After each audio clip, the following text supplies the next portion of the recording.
Halo, hai, apa kabar?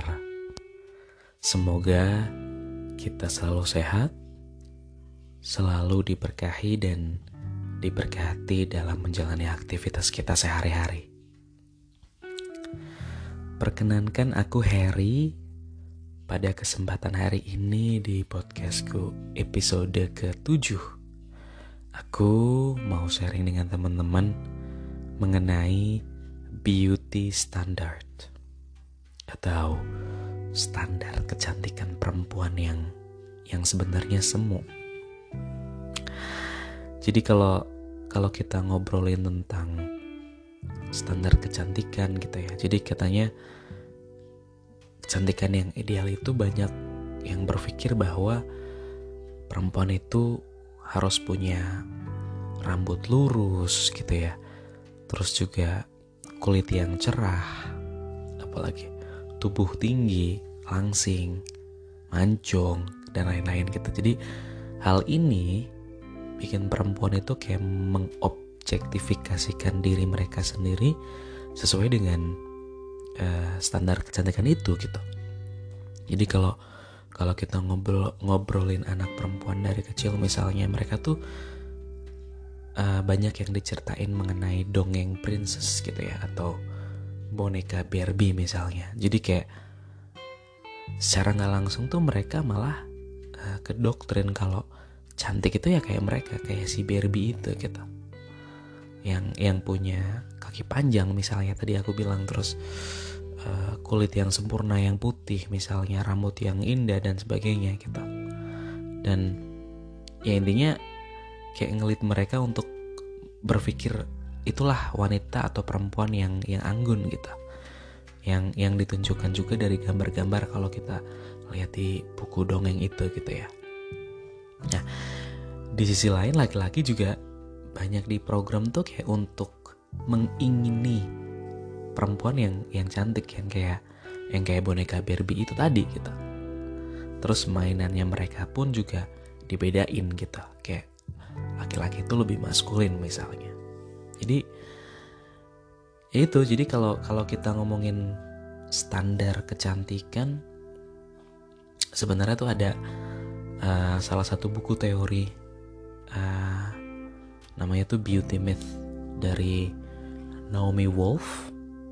Dia tuh bilang katanya laki-laki itu bakal selalu ngelihatin perempuan, tapi nggak sebaliknya, perempuan tuh nggak ngeliatin laki-laki, tapi yang dilakuin perempuan itu justru mereka melihat diri mereka sendiri untuk dilihat gitu.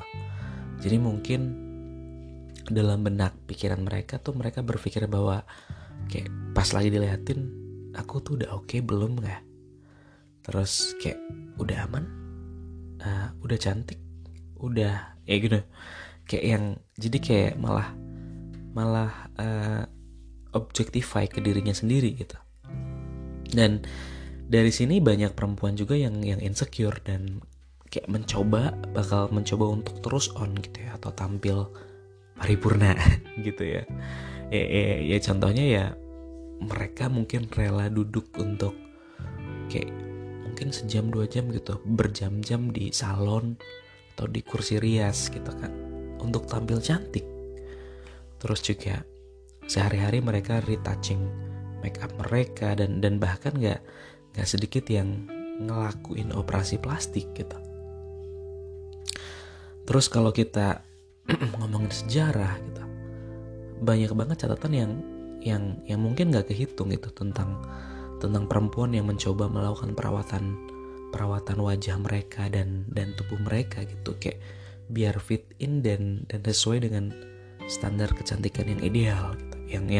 Yang sebenarnya kecantikan itu kan cuman kayak semacam simbol atau di status sosial dan budaya doang gak sih? Apalagi kalau kita ngomongin tentang kekuasaan gitu ya, struktur kekuasaan yang patriarki dari zaman dulu gitu, bahwa banyak tekanan ke perempuan, dimana hak dan kepentingan perempuan pun dikesampingkan gitu ya, mengenai politik, ekonomi, sosial, budaya, mungkin juga teknologi bahkan. Jadi kayak kecantikan itu kayak cuman buat pemuas mereka yang berkuasa gitu. Dan udah kayak praktek yang praktek budaya yang sebenarnya ya buang-buang waktu gak sih? Terus kalau kita ngomongin budaya nih misalnya gitu ya, budaya dari timur ke barat atau sebaliknya, itu kan gak ada yang kayak spesifik literatur yang nulis atau ngomongin tentang standar kecantikan itu cuma dilihat dari luar doang gitu. Karena ya cantik itu ya sebenarnya ya tergantung sama mata yang ngelihatnya sih.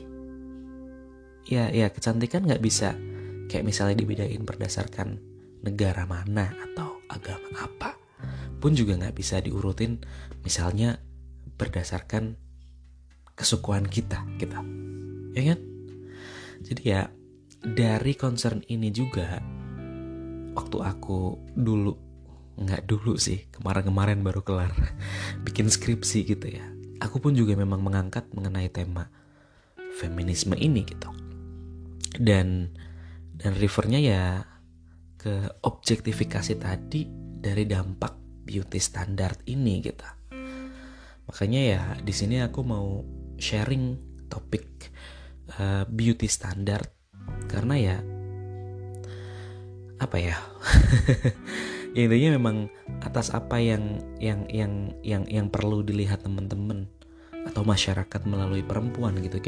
Kayak kita tuh nggak bisa cuman ngelihatin fisik doang kayak yang tadi aku bilang gitu kan, tapi ada keindahan yang lebih gitu kayak dari dalam diri perempuan, kayak ya sebagaimana mereka sebagai manusia yang seutuhnya gitu, kayak kita laki-laki juga gitu kan. Jadi kayak keindahan itu ya memang dari attitude mereka, behavior mereka yang baik gitu ya, itu kan mempengaruhi gitu kan, kayak kesopanan, kayak sopan santun, apalagi kayak keramahan, penyayang, pengertian misalnya, tegas, lugas, lucu, ceria, apalagi energik, percaya diri, fokus, setia mungkin dan sebagainya gitu. Nah, jadi kayak yang ya intinya banyak perempuan di sekitar kita gitu. Jadi kita memang harus support gitu dan ngarahin mereka ke hal-hal yang lebih bermakna gitu. Ya walaupun standar kecantikan itu sering banget gitu ya kita lihat dari sosial media atau dari media yang lain, kayak film, majalah, iklan misalnya gitu ya. Jadi tuh kayak banyak banget yang ngarahin mereka perempuan ini ke beauty standar itu gitu. Terus kayak yang ngajakin mereka tuh juga untuk ngikutin tren gitu kan. Terus apalagi kayak ketika mereka gagal untuk meniru citra kecantikan itu nggak sedikit yang ngerasa malu gitu nggak sih, dan kayak merasa bersalah atas penampilan mereka gitu kan serem. Maksudnya yang pada akhirnya banyak juga perempuan kayak semakin terjerumus sama self objectification yang tadi aku bilang, objektifikasi diri mereka gitu, kayak yang mereka ngejudge terus gitu diri mereka sendiri, kurang terus misalnya. Ya parahnya bahkan itu bisa ngaruhin psikologis mereka gitu, kayak mungkin gangguan makan, anoreksia gitu kan, depresi dan lain-lain gitu. Padahal ya itu tadi gitu, standar kecantikan itu kan kebentuk berdasarkan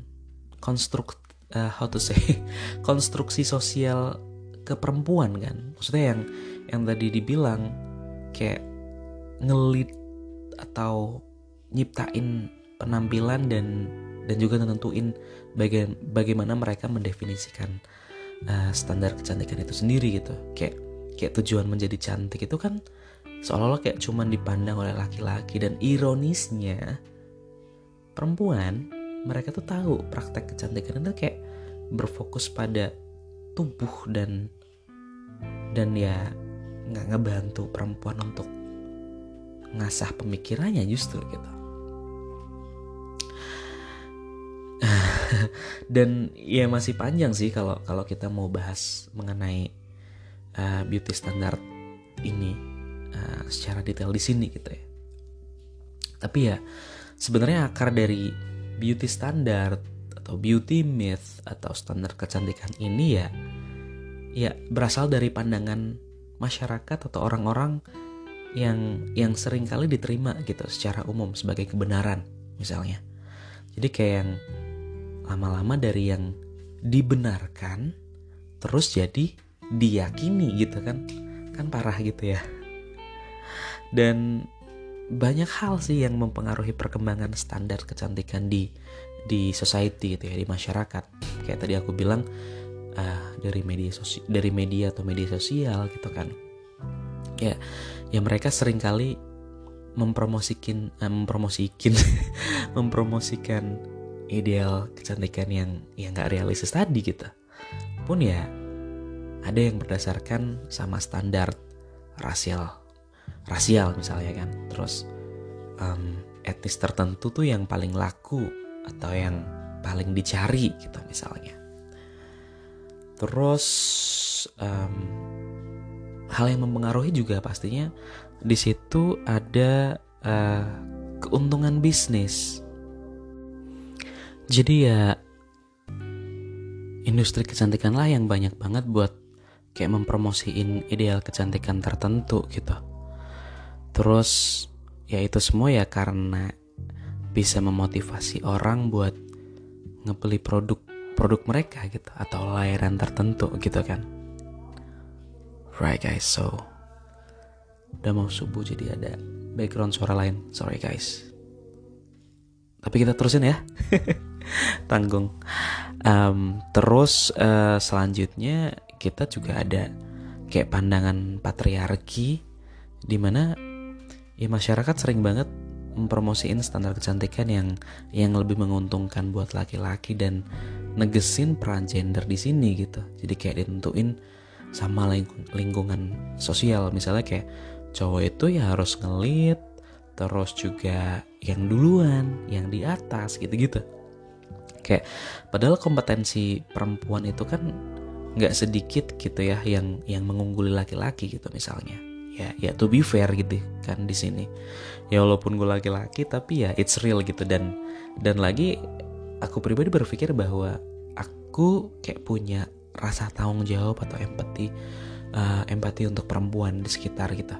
Karena memang kita banyak perempuan di sekitarku yang perlu support gitu. Kayak misalnya ada istri atau ada orang tua gitu, ibu gitu kan. Ada adik perempuan, kakak perempuan, anak perempuan, atau bahkan simply teman-teman perempuan kita gitu.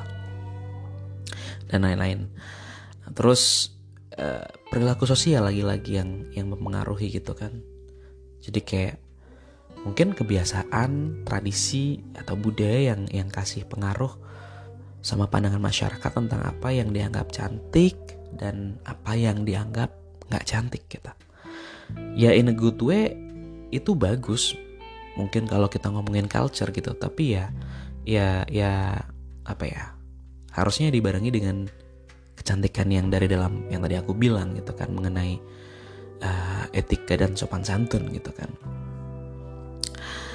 Jadi ya beauty standard itu berkembang dan berlangsung gitu karena ya sebenarnya ada kombinasi dari faktor-faktor yang tadi aku sebut barusan gitu kan, dan masih banyak banget harusnya gitu kan yang mempengaruhi standar kecantikan yang akhirnya kayak nge-create atau ngebuat standar bagaimana perempuan itu dipandang dan diperlakuin gitu. Ya kalau kita misalnya ngomongin tentang spesifik gitu ya di tempat kerja, itu kan juga ada standar kecantikan tertentu yang mempengaruhi gimana seseorang itu dipromosiin atau dianggap lebih layak untuk posisi tertentu misalnya gitu kan. Terus ya kadang yang lebih lucu itu pernah gue lihat tuh kayak syarat lamaran itu tingginya harus sekian, kalau tinggi sekian itu nggak bisa masuk misalnya. Terus mereka itu harus single. Even yang paling lucu pernah aku baca itu ya, ada yang nggak boleh nikah gitu, kayak selama periode tertentu, misalnya mungkin 2 tahun ke depan. Jadi kayak it's kinda like weird, aneh gak sih? Jadi kayak orang yang dianggap cantik itu ya sering banget dianggap lebih kompeten gitu kan, padahal ya belum tentu kan. Terus pandangan masyarakat lagi-lagi tentang gimana tuh perempuan harus memakai make up gitu kan, kayak memperlihatkan keanggunan atau kecantikan mereka.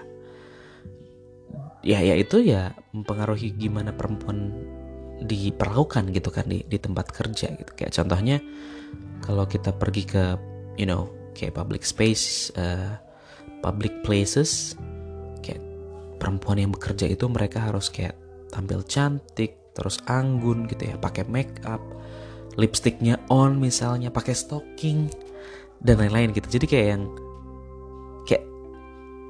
kayak ngebatasin mereka nggak sih, kayak bagaimana perempuan itu misalnya kayak mereka harus berkendara atau berpakaian, itu kan juga kayak mereka tuh jadi kayak nggak nyaman gitu nggak sih. Jadi ya itu kita ngomongin di lingkungan pekerjaan gitu ya, yang sepertinya memang benar gitu, kayak ngebatasin kesempatan mereka untuk kayak mobile gitu. Terus juga ya intinya memang memperkuat pandangan yang nggak adil nggak sih, kayak mengenai penampilan mereka dan kecantikan itu gitu. Jadi kayak persepsi, justru itu kayak mempengaruhi persepsi dan keyakinan diri mereka lagi nanti ujung-ujungnya, kayak mengenai bagaimana mereka harus terlihat gitu. Nah ini kita baru ngomongin mengenai lingkungan kerja gitu ya. Nah, kalau kita di kehidupan sehari-hari kan ya masih banyak lagi gitu kan hal-hal yang pastinya banyak yang ngelit atau ngarahin perempuan menuju atau untuk memenuhi beauty standard atau standar kecantikan ini. Even mungkin di lingkungan keluarga atau sekolah pun gitu ya, itu pasti ada gitu hal-hal yang mengarahkan perempuan ke beauty standard yang sebenarnya semu gitu. Makanya ya orang-orang yang bisa mensupport perempuan ya kita gitu, orang-orang yang terdekat dengan mereka gitu. Nggak cuman yang, maksudnya ya memang ada slogan woman support woman gitu ya, tapi ya di kehidupan nyata nggak cuman perempuan atau wanita yang bisa saling support ya kita pun perlu saling support gitu ya. Maksudnya kayak even cross gender, laki-laki support perempuan ya, memang kita kan sebagai human being gitu, sama-sama manusia gitu kan. Dan ya kita kan juga dilahirin dari rahim seorang perempuan kan. Maksudnya nggak ada juga yang lahir dari rahim laki-laki. Atau mungkin kayak tiba-tiba udah ada si Harry kan gitu ya. Nah terus ya intinya untuk menghandle gitu atau untuk mengatasi ini, dari sini kita ya perlu bareng-bareng untuk merubah pandangan yang salah gitu kan mengenai beauty standard ini gitu. Jadi kayak perempuan perlu mendefinisikan ulang standar kecantikan, misalnya fokus pada hal-hal yang buat perempuan tuh ngerasa baik, aman dan nyaman gitu kan. Nggak perlu terlalu memperhatikan apa-apa yang dikatakan orang lain gitu, misalnya mengenai fisik pada perempuan itu gitu. Terus juga pastinya ngebangun rasa percaya diri pada diri sendiri gitu kan, kayak jangan ngebanding-bandingin diri dengan orang lain gitu. Jadi kayak coba aja buat ngebangun percaya diri kita melalui aktivitas dan kegiatan yang lebih bisa dinikmati dan bisa enjoy gitu, fun gitu-gitu deh. Terus mungkin misalnya ngembangin hobi atau ningkatin soft skill kalian misalnya gitu kan. Dan pastinya kalian pun juga perlu nentang pandangan yang gak adil gitu mengenai beauty standard ini. Jadi kayak perlu adanya speak up. Kalian juga harus kayak voicing your voice, ngomong gitu dan bertindak buat ngelawan beauty standard yang gak adil pas mungkin kalian ngalamin atau ngedenger itu. Terus pastinya juga ya saling support gitu kan. Lagi-lagi mendukung orang lain itu kan bagus gitu ya. Maksudnya kayak memang saling support. Mungkin ada teman atau perempuan lain yang mungkin lagi ngadepin pandangan yang salah gitu mengenai beauty standard itu gitu kan. Jadi ya itu saling support. Terus apa lagi ya? Belajar untuk menerima diri sendiri gitu. Jadi ya kita perlu menerima diri sendiri apa adanya dan jangan terlalu memperhatikan apa yang orang lain pikirin gitu tentang diri kita. Terus juga pastinya ya perlu adanya action untuk melakukan perubahan di, mungkin kita bisa start dari lingkungan kalian gitu kan. Jadi kayak untuk merubah pandangan yang salah tentang standar kecantikan dalam lingkungan perempuan itu sendiri gitu kan. Kayak misalnya dengan simply ngobrol sama teman, keluarga atau siapapun untuk kasih dukungan yang positif. Kayak misalnya mengenai body positivity gitu, atau kayak yang nobody's perfect dan hal yang lain gitu kan. Yang intinya bisa kasih semangat mereka gitu kan. Terus last but not least, pada akhirnya ya nggak ada di dunia ini yang long lasting gak sih? Kayak cantik itu kan relatif. Ada masa muda, ada masa tua gitu gak sih? Ya kalau udah jadi sepuh atau udah tua kan ya udah gitu. Ya maksudnya ya kayak gitu kan bentukannya gitu kan. Jadi kayak kenapa harus repot dan pusing gitu kan. Jadi ya konklusinya buat teman-teman, terutama teman-teman perempuan di sini, hal yang perlu dilakukan sekarang dan ke depan adalah kayak ya kalian berusaha untuk ikut mengurangi pengaruh beauty standard atau standar kecantikan yang sebenarnya tuh kayak semu dan itu kayak perspektif orang aja gitu kan, dan kayak nge-build yang namanya ya confident kalian dengan penerimaan diri yang lebih baik lagi gitu.